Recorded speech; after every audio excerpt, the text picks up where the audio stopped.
go. All right, so I'm interviewing my parents, Cindy Schrubar and Ernest Schrubar. First question is for Dad. What chores did you do as a child, and which ones did you dislike the most?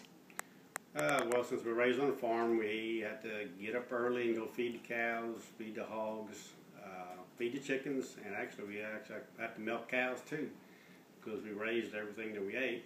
And a lot of mornings it was cold during the wintertime, but you still had to do it before you went to school. And probably maybe milking the cow was maybe the worst, because sometimes when they were damp, they swing that tail around, hit you in the face, and it was wet, so it wasn't good. But looking back, it all made us better and learned hard work. All right, Mom. Describe any nicknames that you had in your family. I know y'all had a lot. So as we were growing up, my dad always called my mom Sugarfoot. We never knew why, but one day he called my sister Barbara Bobo, so that stuck. And my little sister got called Catfish, and that stuck. His name for me was Cindy Lou, but my little sister Kathy thought he was saying Roo instead of Lou, so that's how I got my nickname Roo. Which she says all the time. Yes, she does. I had one older sister and one brother, and we gave them their own nicknames because my older sister was always taking care of us and thought she was the boss, so we gave her the name Simba because the lion roars, and we thought that's what she did to us all the time. And my only brother, we gave him the name Sir John because he thought he was king of our house and thought we should kiss the ground he walked on. So that's why we named him that. All right, next question for Dad. What was the dumbest stunt you or any of your brothers and sisters pulled? And you better be honest, because I've heard some stories. Well, I don't know about dumb, but when we were young, for excitement, we used to maybe ride calves. We had 3 or 4 pound calves and get them in a pen, get on them, and see if we could stay on. A few times even we tied a wagon behind one of them and with a rope, and we could have got hurt, but we never did. Did y'all ride for 8 seconds and see who could stay on the longest? Well, we didn't time. Who was the best at it? I really don't know. Nobody could stay on very long, but it was probably some exciting stuff that we would do just because we didn't have anything else to do. Very nice. Mom, same question for you. You have to think of anything dumb.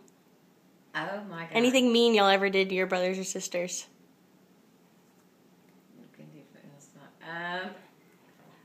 I want to hear about what y'all used to do to Aunt Kathy whenever she used to go out with y'all. Okay.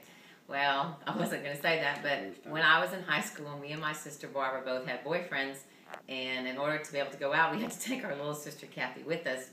And there was this little place in town called the Dairy Mart. So while we would go with our boyfriends, we would drop our little sister Kathy off at the Dairy Mart and give her money for something to eat and drink, and then we'd come pick her up later.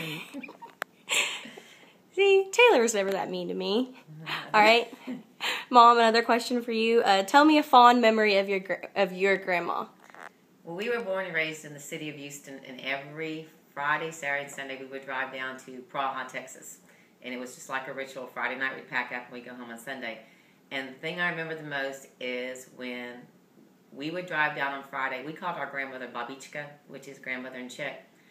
We would always walk into her house, and she would have a loaf of homemade bread coming out of the oven for us, nice and hot, so we could put butter on it and we could have it to eat because we didn't have homemade bread in the big cities. And was it always ready when you got there? It was always like ready clockwork? when we got there. Nice. All right. Question for Dad. What effect did having Victor and Joe Stanzel as your great uncles have related? How did that affect y'all's family? Did y'all go to different functions because of them, or did that ever affect growing up, having them in the family? Really. I mean, there were 2 bachelors growing up. I guess when we were younger, we really didn't know that much about them. You had a toy factory, many manufactured Stanzel toys. We got those to play with growing up. But as far as we didn't really know how influential they were in the model airplane business, until later on in life. Probably didn't really know that much about them until after they really passed away. But because of their success, they've got that museum in Schulenburg that really explains a lot on their many accomplishments that probably more people knew more of than we even understood growing up. But it was, now looking back, they really were successful people. All right. Thank you. And these are my parents, Cindy and Ernest Schrubar.